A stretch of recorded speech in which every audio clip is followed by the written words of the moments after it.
Good evening, and thank you for joining us tonight for our Village of Alsip Committee meeting. Today is September 30th, 2024, and we'll call this meeting to order at 7:30 p.m. Can you call the roll, please? Trustee Dalzell. Here. Trustee Juarez-Mendoza is absent. Trustee McLaughlin. Here. Trustee Murphy. Here. Trustee Navas-Barza is absent. Trustee Peretta. Here. Mayor Ryan. Here. We have a quorum. Thank you. Please join us for the Pledge of Allegiance.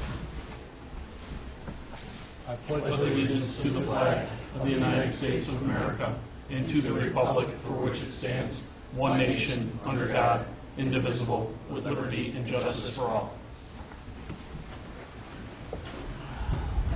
Before we start our regular meeting reports, we've got a bid opening this evening for the, for the village-wide tree removal and stump grinding and restorations of, I think, about 150 locations, something like that. But we do have a couple of submittals. Go ahead. We had two drop-off bids. The first one is from Homer Tree Care, Inc., located at 14000 South Archer Avenue, Lockport, Illinois, 60441.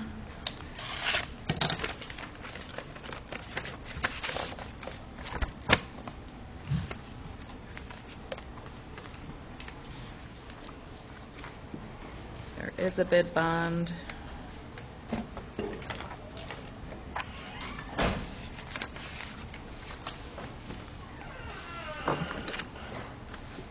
And their total is $80,437 even, so 80437.00.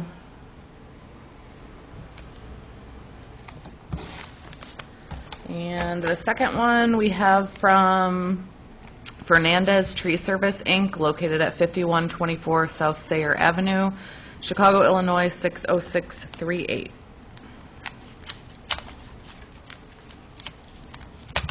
Does not want to open this.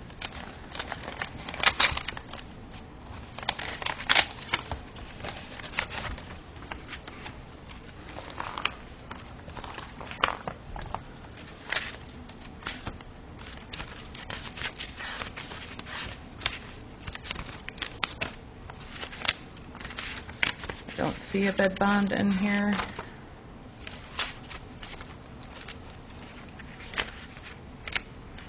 Yeah.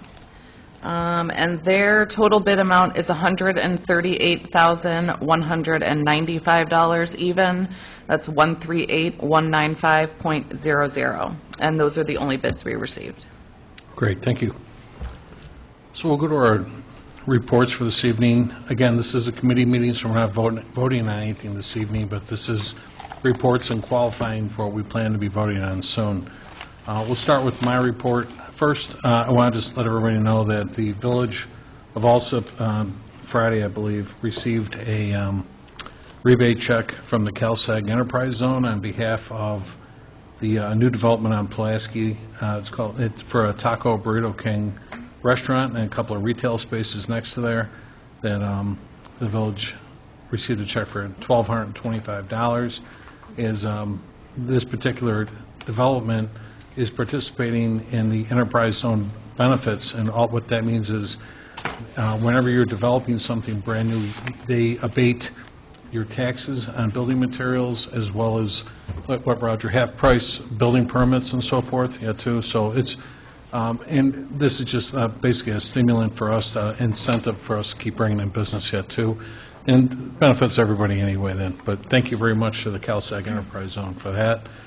Also, as a reminder, today was our Water Commissioner Dan Triben's last day of work. Dan was with the village for over 36 years, and for the past 10 years, Dan was the commissioner for the water department, and we wish him well in retirement.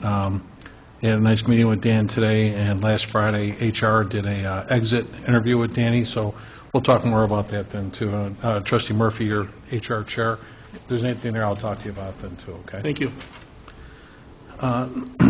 First on your agenda this evening was a request for approval of an amendment to the ordinance granting salary increases and establishing compensation for certain non-union employees and appointed officers of the Village of Alsip, Cook County, Illinois. Really, all that's referring to is we hired a new water commissioner, and his salary is reflected in that new ordinance. I put a copy in everybody's mailbox for them. Any questions on that? Okay.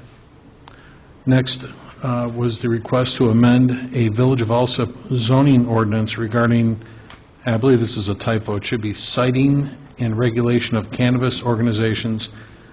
And we do have and this is written wrong, but what my intent was to say that we do have a special hearing scheduled for October 21st, 7:30 p.m. here in the boardroom, too, for a public hearing for the public to voice their opinion, if we will, on this particular matter. The Village of Alsip has never had, and just for the benefit of the public, I know we got a lot of students in the room too, our current ordinance on cannabis dispensing it says that it needs to be zoned in an industrial location. We found, and whenever all these dispensing locations in all the other suburbs in Illinois, these are primarily located in business districts, not industrial districts. So the question to the board is, would the board be willing to consider amending our ordinance to allow cannabis dispensing organizations in business districts? Certainly the same organizations or firms that wish to establish a cannabis dispensing organization, business I should say, in the business district still need to go in front of our plan commission so that they can apply for what's known as a special use permit for this particular use. But like I said, we've got an ordinance right now that says it needs to be in the industrial area, and I'm asking the board to consider, and it's not just me asking, it's the petitioner is asking that the board change the ordinance to allow this to be located in a business district instead. Keith McGinnis is with us this evening. Keith is the petitioner in this case with his firm known as Legacy Cannabis Products, and Keith is planning to repurpose a location, and we're not going to say where the location's at just yet, because certainly we don't want anybody bidding or buying that location before Keith has a chance to work on his zoning ordinance for this in the meantime. But board trustees, does anybody have any questions on this in the meantime? None? Understood. Keith, like I said, we're going to have a public hearing on October 21st. It was published in local newspapers. I believe the Tribune posted it, I think, Madam Clerk? Yes. So it was in the Tribune. So it gets at least a 15-day advertisement prior to the meeting taking place. So if you would, please, Keith, if you can join us on the 21st. What time is that? Do you recall? 7:30. It is a 7:30 meeting. And that same night, that's a board meeting, Keith, so we're going to vote on it the same evening yet, too, after we get done with that, okay? Yeah, absolutely, that's fine. Yeah. But, Keith, I appreciate your interest in establishing a business here, and certainly I wish you well, luck on this as well, too. I wish you well. Again, you don't feel, unless you feel compelled to sit through a meeting, that's up to you, but certainly, you're not offending us if you want to leave. That's fine. Okay. Thank you very much. Next on the agenda this evening was a request to approve the appointment of Andrew Karpinski as the Alsip Water Department Commissioner. The board did give consensus on this when we met last week. Andy did train with our Water Commissioner all week long. I've met with both people, both Andy Karpinski and Dan Triban, and things are going pretty well in the first week of working here yet, too. So, again, I'll ask for a formal approval, and Andy will be here next week, and I asked him to make time to meet with the board, and the chair will be here next week as well for the Water Department, so you can meet her as well then, too. Next on the agenda was the request to amend ordinance number 2021-9-3 by changing the hours of Halloween participation on October 31st from the hours of 3 p.m. to 6:30 p.m. to now be 3 p.m. till 7 p.m. if Halloween falls on a weekday. Currently, our ordinance still says 2 p.m. till 5:30 p.m. if Halloween falls on the weekend.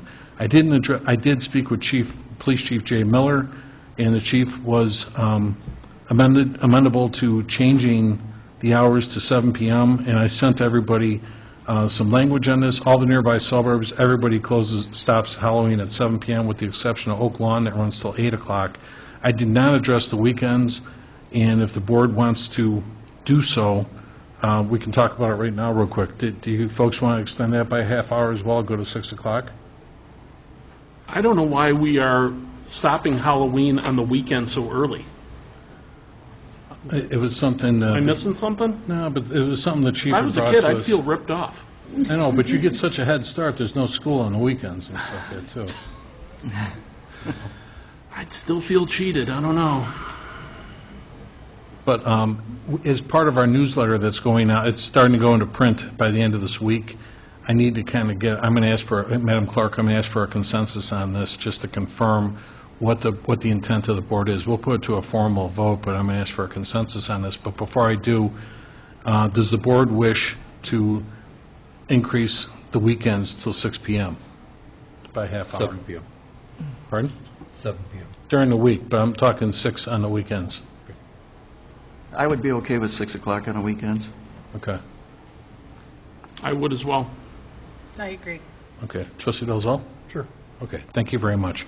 So what we'll do, Madam Clerk, is we'll just change, 5:30 to 6. yeah, from 5:30 to make it,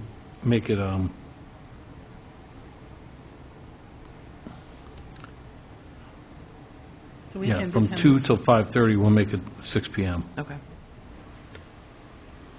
You know what, I think this was a typo, the way this was written out. to begin I with. fixed it already on the Oh, minutes. okay, good. Madam Clerk, can I ask you to take a consensus, because on this whole matter, because this needs to go to the printer, we actually put a flyer in our newsletter that goes out to every household in Alsip, and people can post this in their front door. It's on two-way tape to let folks know if they're participating with Halloween festivities or not. All right, so roll call number 1 for consensus, Halloween hours. If Halloween falls on a weekday, it will be 3 to 7 p.m. On a weekend, it will be 2 to 6 p.m. Trustee Dalzell? Yes. Trustee Juarez Mendoza is absent. Trustee McLaughlin? Yes. Trustee Murphy? Yes. Trustee Navas-Barza is absent. Trustee Peretta? Yes. You have your consensus. Thank you very much, everybody. Next, we'll go to the clerk's report. Clerk Harding? Thank you, Mayor. I have the presentation of the September 16th, 2024 board meeting minutes and approval for the Salvation Army to hold their annual Red Kettle campaign on the days of Monday through Saturday from November 1st, 2024 to December 24th, 2024. And that is all I had, Mayor. Thank you.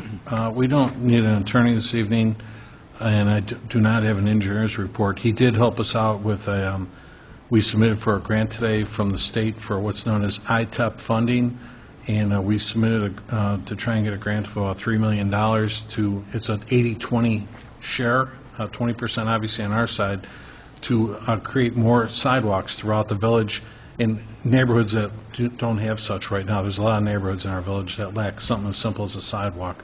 And we'll talk more about where to put those if and when it's approved.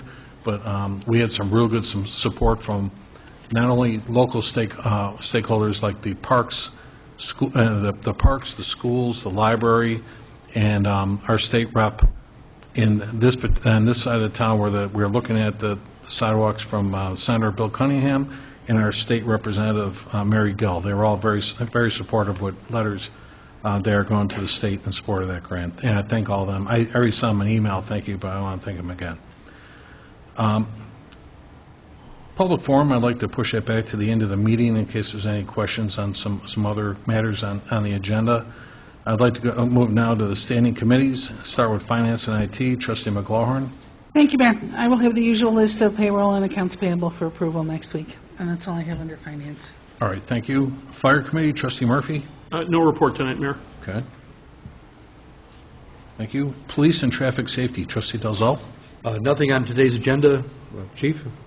Actually wanted to show you guys what we'll be wearing tomorrow. October 1st starts Breast Cancer Awareness Month. Breast Cancer Awareness. So you got the pink Yes. badge, obviously the badges for everybody on their uniforms? Anyone that volunteered to put them on their uniform is going to be wearing them for the month of October. So That's very nice, and very Very thoughtful, you folks. That's a first. I've never seen us do that before, right? first time we're participating. It's actually it's called the Pink Patch Project. Helps promote public awareness concerning breast cancer. So. Good job, Lieutenant. Thank you. Chief, anything else you want to add to it? No, business as usual, sir. Okay, very good. That's all I have, sir. Thank you. Thank you. Next, we had the Public Work and Boat Launch Report Committee. I have a request for approval for Public Works Superintendent Mike Frater to attend the 2024 Illinois Public Works Mutual Aid Network Annual Conference in Bloomington, Illinois, October 22nd and 23rd for a cost of $200 to cover lodging, gas, and meals. Next, I have a request for approval to hire one part-time maintenance employee. The position was posted in accordance with the ASME union contract for a period of 5 days before advertised to the public. And finally, I have the boat launch collected $1,080 for the month of August. The Spotsman scan to pay has collected $1,813.04 for the season so far. And that's all I have, sir. Very good. Trustee, this didn't make the agenda, but I did hear, I believe it was on Friday, that we do have one position that the board agreed to fill some time ago. It was caught up in an arbitration hearing. Everything's been resolved, but we do have a new position open that we're going to be, it's being posted in-house right now for a week, as an operator 2 for the Public Work Department. So this is an entry-level position, and it was posted in-house in case anybody wants to transfer from any other department into that job. If nobody applies for it in the next week, it'll go out to the public for advertising then too.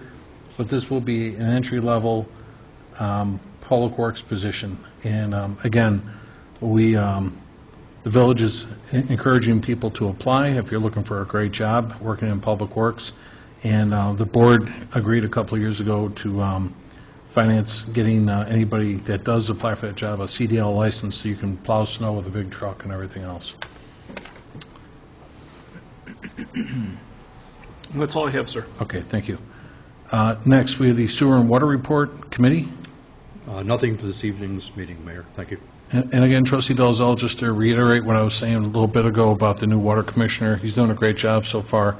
And actually the vehicle he was using, the old commissioner was using, kind of fell apart on its last leg and so forth. We did have an extra pool car that we reassigned to him that's in really good shape. It's an old fire department chief's car, and he's going to be using that, but it's in great condition, everything in it too.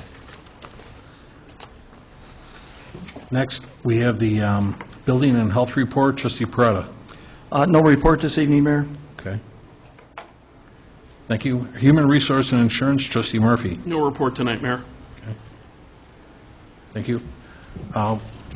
Next, we'll go to our special committee reports, starting with Economic Development Committee. No report, Mayor. Okay.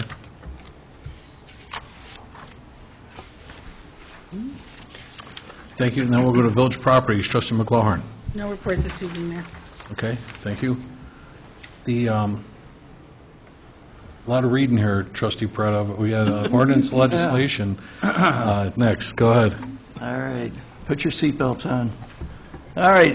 First, I have a request to approve an ordinance authorizing an agreement of the Village of Alsip with Bettinardi Properties, LLC, with respect to the property located at 12419 South Keeler Avenue, Alsip, Illinois, PIN number 2427-408-013-0000. Next, I have a request to approve an ordinance of the Village of Alsip approving the renewal of Class 6B assessment status for the real estate located at 12419 South Keeler Avenue, Alsip, Illinois, PIN number 2427-408-013-000. Next. Excuse me, one second. Trustee, if I can interrupt you, please. Sure. Was there anybody here, any attorneys here to speak to this tonight? No? Okay, go ahead, Dave. All right, next, I have a request for approval of an ordinance authorizing an agreement to the Village of Alsip with Midwest Laminating and Coatings Incorporated with respect to the property located at 5300 West 127th Street, Alsip, Illinois, PIN number 2428400-040-040. Next, I have a request for approval of an ordinance of the Village of Alsip approving the renewal of Class 6B assessment status for the real estate located at 5300 West 127th Street, Alsip, Illinois, PIN number 2428400-040-040.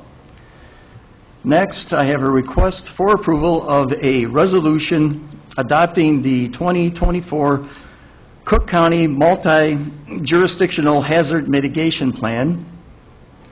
And lastly, I have a request for approval of an ordinance authorizing the execution of an agreement between the Village of Alsip, Cook County, Illinois, and Christ United Methodist Church for the regulation of motor vehicle parking and movement in the parking areas of the property commonly known as 3730 West 119th Street, Alsip, Illinois. And Mayor, if I can just go back to number 5, I just want to provide some information on hazard mitigation plan. Just some information, even though I just read all that, but I'm going to continue to read a little bit more here. The purpose of the hazard mitigation plan is to ensure Cook County, Illinois, and the participating jurisdictions qualify for federal funding before and after disaster occurs. Also to identify common threats and hazards to the county faces, and also to develop common mitigation strategies, ensuring a comprehensive and county-wide approach is used. Also to develop intergovernmental partnerships within Cook County, and also to gain public insight and share public information, increasing residents' knowledge and preparedness against county's threats and hazards. According to the Federal Emergency Management Agency, in short, which is FEMA, hazard mitigation is the effort to reduce loss of life and property by lessening the impact of disasters. It is most effective when implemented under a comprehensive long-term mitigation plan. State, tribal, and local governments engage in hazard mitigation planning to identify risks and vulnerabilities associated with natural disasters and develop long-term strategies for protecting people and property from future hazard events. Cook County Emergency Management and Regional Security, EMRS, in conjunction with the participating communities, completed the 5-year update of the Cook County Multi-Jurisdictional Hazard Mitigation Plan. EMRS is also dedicated to involving public directly and in the review and update of the plan.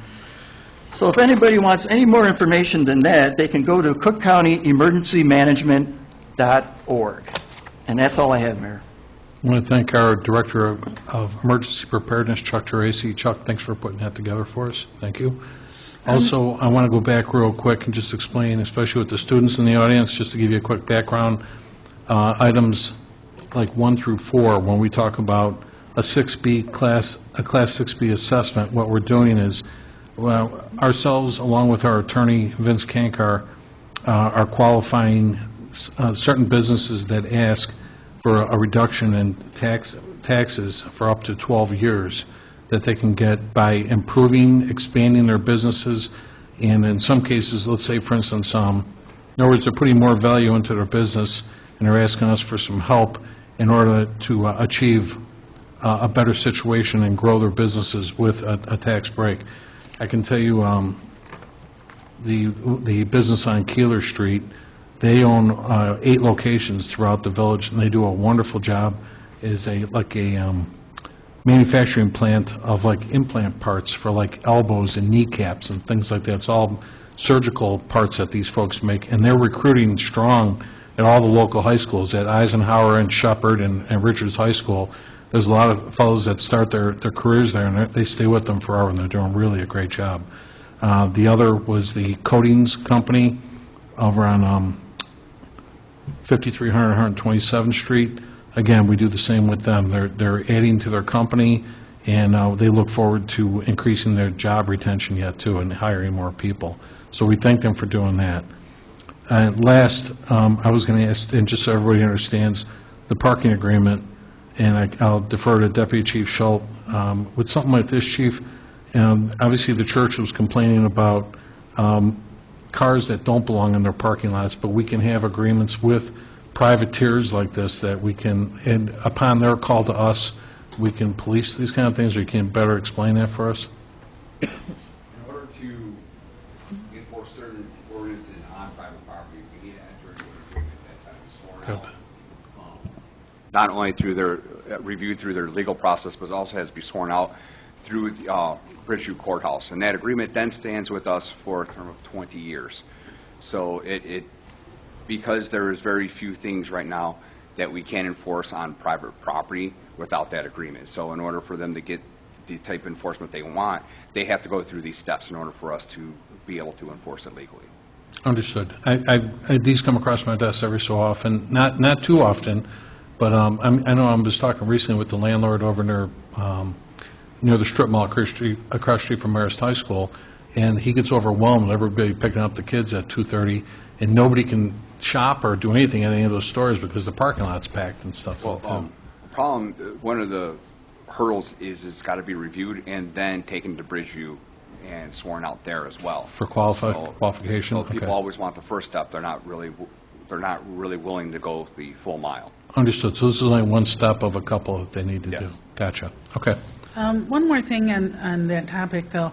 In reading the ordinance that we have in our packet, it specifically mentions like an attachment A, but the attachment's not in our packet, so I wasn't sure what potentially that refers to. Let me take a quick peek here real quick.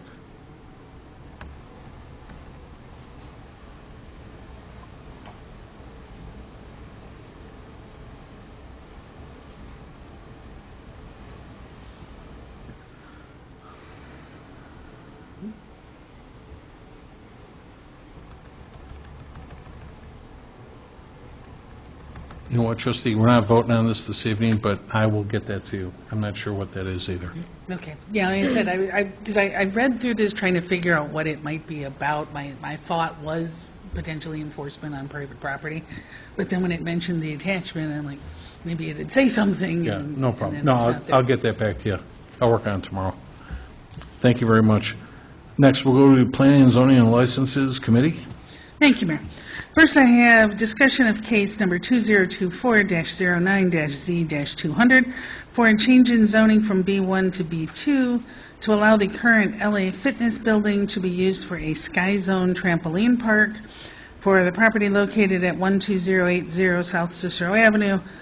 A public hearing was held on Wednesday, September 11th by the Planning and Zoning Commission with a vote of 7-0 in favor of. And then next on the agenda, I have a presentation of a list of licenses dated September 10th, 2024 through September 27th of 2024. And that's all I have, Mayor. Thank you. Before we move forward on this, did we have personnel here for Sky Zone? Is that you, gentlemen? Yeah. Trustees, did you have any questions for the representatives from Sky Zone? Guys, if you want to just make a short presentation of the board, feel free, please, if you want.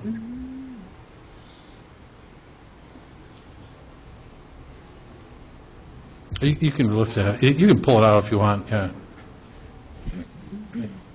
That one.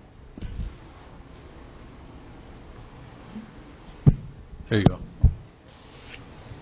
Thank you. There you All go. right, hear me Yes. fine? Sure. Okay. Yeah, my name's Eric Carlson. I'm with Koru Group, or Architects Engineers, and we're working with Sky Zone to develop this property or convert this property. So we appreciate your time. I just wanted to talk a little bit because I know there was a lot of opposition, or not really opposition, but questions in regarding the security and safety of the park in this transition, stemming mostly from the issues that were done in Orland Park. And we spent a lot of time trying to mitigate some of the concerns of the Plan Commission Board as well as the residents. And I do have Greg Schmaltz, who's the VP of Operations for the operator that would be running the Sky Zone, which is not the same one that runs at Orland Park, just maybe to help set some, ease some minds of not only board members here, but any public who might be listening or catching up on this online or whatever the case may be. You know, they run 20 different Sky Zones. They've got a very good track record of successful operations in mitigating any issues, you know, at the onset of them, well before they become an Orland Park issue, where that was just bad management and overrun by kids. And maybe just to kind of hit some of their highlights with how they do their operations to prevent those types of things from happening in their parks. They've got some parks in some, you know, rougher areas too, so they're familiar with how to deal with you know, problem areas, and you know, much more problematic than the village of Alsip. I do want to let Greg talk about some of those things. I also want to iterate that we had a very good meeting with Chief Miller in regards to some of the implications or things that we would be bringing into working with them on the camera sharing system, implementing some safety checks and security checks throughout. We did want to talk, there were some conditions placed on the approval from the Plan Commission that we did want to talk about some of those, specifically the glow nights, which are, from a business standpoint, pretty pivotal to the success of the parks. So we wanted to talk about that and implementing maybe a temporary allowance of those to see how it works, instead of shutting them down at the beginning, give them an opportunity to show you the success that they would have and the way that they would mitigate their issues. We did talk about having added security, especially setting that real strong presence at the beginning for at least the first 90 days of operations, to have extra security so that people know that they're not messing around. Then closing the park at the normal 10 o'clock on Friday and Saturday nights, instead of limiting that to 9 o'clock, again with that provisional time period with checks and balances, allowing the village to be able to put the kibosh on that if they foresee any issues or see issues with that operations. There were some other things like street sweeping, which was a lot of the conditions were kind of cut and paste of the Orland Park, and more specific to that. So they do run clean operations. They keep the parking lot clean. They keep it mitigated from people hanging out and loitering in the parking lots. They do have security checks on some of that stuff. So some of those things are, again, accessory or ancillary to, you know, what they would do on a normal business. It doesn't necessarily need to be applied. We feel applied to their operations because they don't have those same issues that the Orland Park location had. Working with the police department on putting extra cameras in the parking lot on some light poles is something that the business owner, which is not these guys are the franchisees, they're leasing the space, so we have collaborated with the building owner. He's amenable to working with the police department to put up extra cameras or to have extra cameras put up that gives some extra eyes, you know, throughout the parking lot and the surrounding area. There's one other one that I think I'm missing. Oh, security. I think one of the conditions was security on Friday, Saturday, and Sunday nights. Normally the park closes at 8 o'clock on Sunday nights, so it's not one of those late nights. The only exception to that is when Monday is a holiday, and then they might run a Sunday event when Monday is a holiday. But other than that, they would be closing early on those days. No, I appreciate the explanation, Mr. Carlson. I had a real good meeting, I had a meeting, I should say, this morning with Police Chief Jay Miller. He told me you folks had a real good meeting last week, and just I gave the board a copy because Jay kind of dictated to me what you folks talked about, and I mean, here's a copy here, actually, if you like, just so we're all on the same page. But what the ordinance will say is, based on your conversation last week, is the business operations on the subject property shall close at 9 p.m. Sunday through Thursday and 10 p.m. on Friday and Saturday. After 90 days a security assessment will be conducted by the Alsip Police Department with yourselves to determine if Friday and Saturday operating hours will remain in place. A private security service shall monitor the business operations and occupants on subject property, including the parking area from 7 p.m. until the premises is vacated on Fridays, Saturdays, and only on Sundays, like you said, when a glow night is authorized by the police department, too. And glow nights and similar events are prohibited except as authorized with the police, as you said, in agreement. Occupancy shall not exceed the limits imposed by the state fire marshal. A staff to guest ratio during business hours of no greater than 1 to 20. Okay.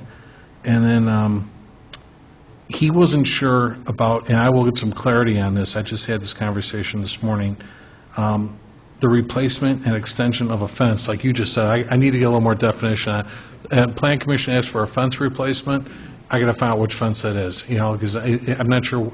I actually live myself actually directly behind Home Depot, so I'm not sure which fence that is. I got to take a look at that yet too. Yeah, I'm going to screw up my directions here, but along the property line of the LA Fitness building and the Home Depot, there's a fence that separates the commercial property from the residential property. Okay. And that fence probably is the original fence that was there when it All was right. installed initially. So Yeah. we've agreed to put an 8-foot fence. I believe it's a 6-foot fence now, providing the ordinance allows an 8-foot fence along that property line. So Roger, you probably needs a variance on that too, right? Because we go 6 on everything, That or? was brought up at the planning and zoning hearing. It would either be a 6 or an 8-foot fence, so we would be good with the 8-foot variance. Okay, good, okay. I'll make sure I put that in there, 8-foot, what we talked about. And then, as you said, Mr. Carlson, the installation of interior and exterior cameras monitored by the employees and connected to the Alsip Police Department. And then, that was pretty much it. But I really appreciate you folks with all of the compromise that's been made to create a good, safe atmosphere. And it's similar, like you said, with what you did nearby. And I tell you, I've looked up, I haven't really had the opportunity to visit a Sky Zone trampoline park yet.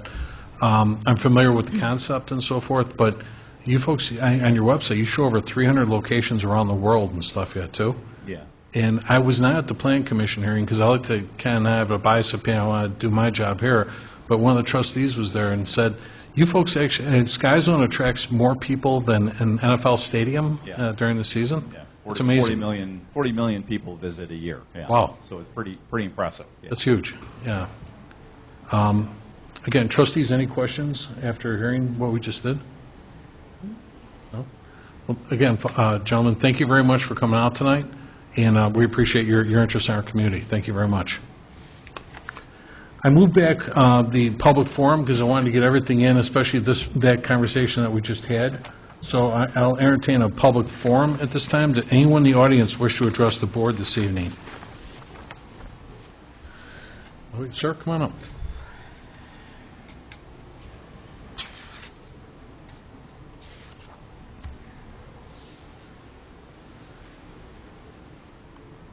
How you doing? Good. Good My name's evening. Robert Quadracki. I'm an Alsip resident. I live at 4916 West Ingle, which is right down the street, block south of 127th Street, block west of Cicero. I really appreciate you people trying to get business in Alsip, and I know you guys do a lot of business around the country, whatever, but I talk to police officers that work at the one in Orland, and they tell customers when they walk in and look around, they said, is it safe here, whatever, and I'm not under oath here, but I'll swear on my daughter's grave, whatever, he tells them that he would not let his children play in the one in location he works at. Now, me personally, I don't want that kind of business in my neighborhood.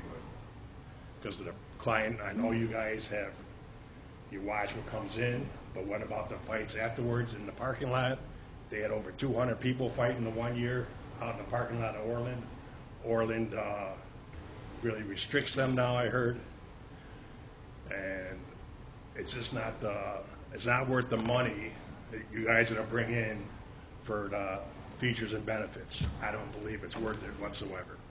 That's just my opinion, and I know it don't mean much, but I don't think it's worth it. I really don't. I know we want tax dollars in the community. I could look at other avenues, maybe put cameras up down Cicero Avenue, 127th Street, 115th, whatever. I know this is bringing in a lot of tax dollars, but what comes along with it, I don't want. And I don't know if anyone else really thinks about it, but once it's in there, it's be hard to get rid of them. And the riffraff it brings with it, I mean,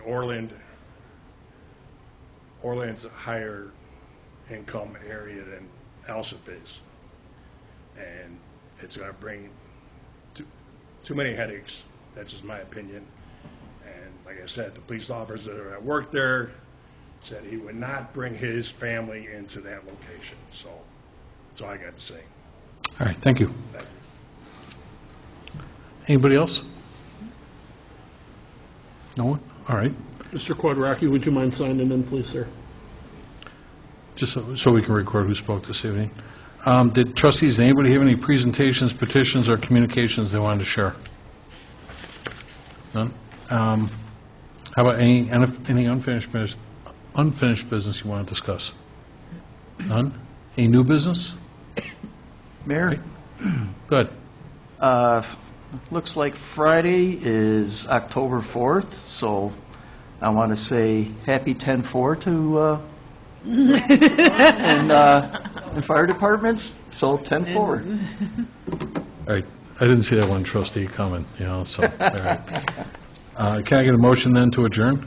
So moved. Second. All in favor? Aye. All right, very good. We'll adjourn this meeting then. It's 8:10 p.m. Thank you for being with us tonight. Students, if you need a signature on those agendas for school, come on up. Anybody can sign them, and we'll take care of that for you, okay? Thank you.